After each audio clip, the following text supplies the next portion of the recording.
Hey, what's up you guys, it's Dorothy and welcome back to my channel. In today's video we're going to go into the final part of Crank by Ellen Hopkins. I say that because we are on page 514 and there's only 537 pages in this whole book. So we're just going to read the rest of it together in this video. So let's get right into this video.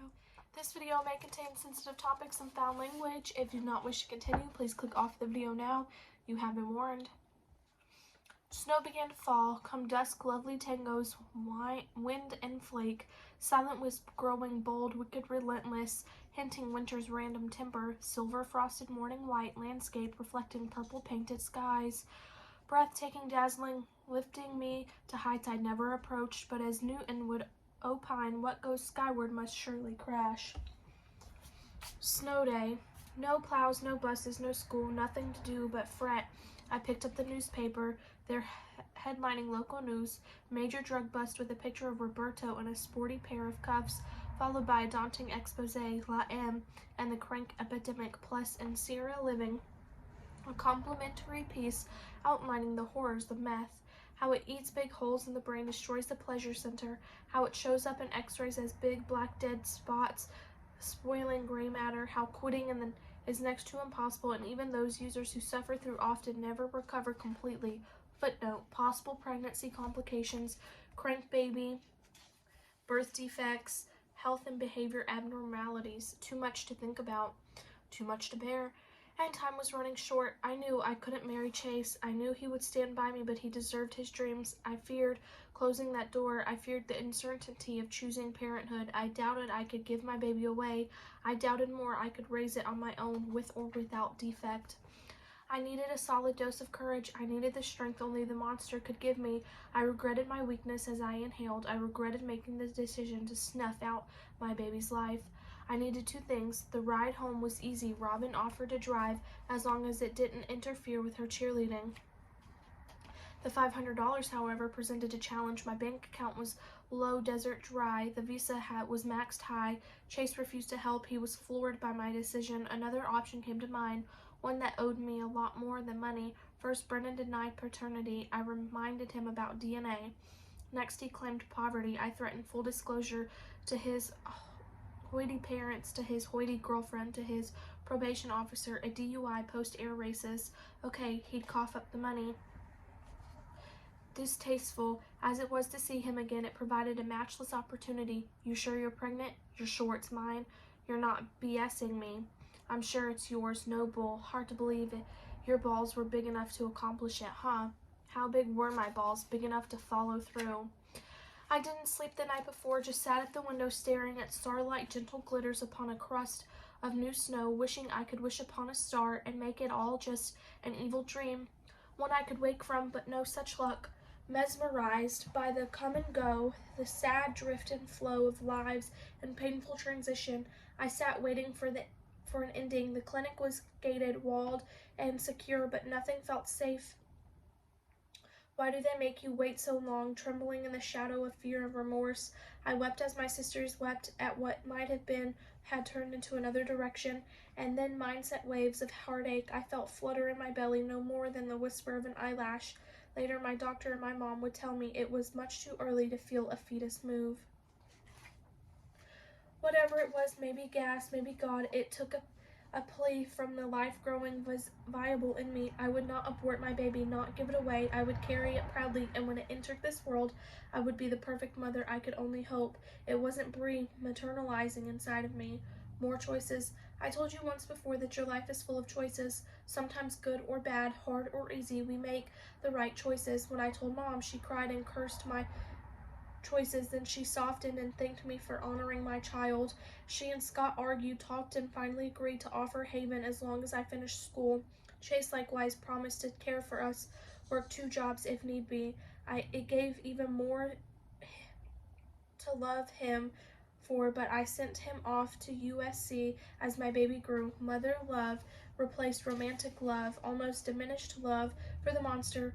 I tried to quit, but my need was so deep. I did slip once or twice. Only tiny snort was all it took to satisfy desire.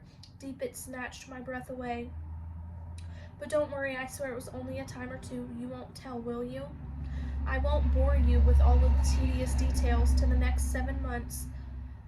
The day-to-day grind, belly burgeoning around the life growing inside me. Instead, I offered a few highlights, the top 10 reasons my pregnancy wasn't so awful, followed by a top 10 countdown of lowlights. I know that it's not a word, consider it poetic license. Highs, 10. Feeling my baby move at 16 weeks exactly, knowing it wasn't gas, but someone incredibly remarkably alive. 9. Calling Dad and getting Linda Sue, asking her to define humor before imparting the fabulous news to her boyfriend was going to become a grandpa. 8. My ultrasound, seeing a heart beating strong inside me, having my doctor inform me that my baby was all in one piece, then suggest I shop blue. 7. My school counselor, Mr. Green, arranging a home study program to let me graduate right on schedule 6 days before I gave birth. 6. Calling Grandma expecting a lecture and got one about how every baby, regardless of circumstances, is an angel on a special mission. 5. Scott's losing his anger long enough to teach me to drive, getting my driver's license when Grandma left me her obnoxious but mint 75 LTD. 4. Jake sharing his internet research on fetal development. Did you know that a fertilized egg 36 hours old is the size of a pinhead? Sorting through 35,000 names in the Dummy's Guide to Naming Your Baby, opting for the strong masculine moniker Hunter Seth. 2. Epidurals. I meant to do LeMays, really I did, but I managed to miss most of the classes. Here's to labor without unimaginable pain. And the number one best thing about those 7 months, holding my baby for the first time, knowing just how to do it, thinking his red scrunched up face was really quite handsome, unwrapping the blanket to count fingers, eyes, ears, and toes, finding all 24 precisely where they ought to be, crying because suddenly, for the first time in a very long time, everything felt right. Lows. 10. Morning sickness, puking my guts out as soon as I lifted my head from the pillow each and every day for weeks and weeks. 9. Listening to Mom and Scott argue about me, about the baby, about the odds of being some sort of freak. 8. Trying to quit tobacco after learning how every puff made my baby's heart stop beating. How could I be so hooked? 7. Going to school before my condition became obvious, an outsider knowing my old friends and I had lost all common ground. 6. Boredom. The succession of little to-do days stretching longer and longer toward the longest day of the year. 5.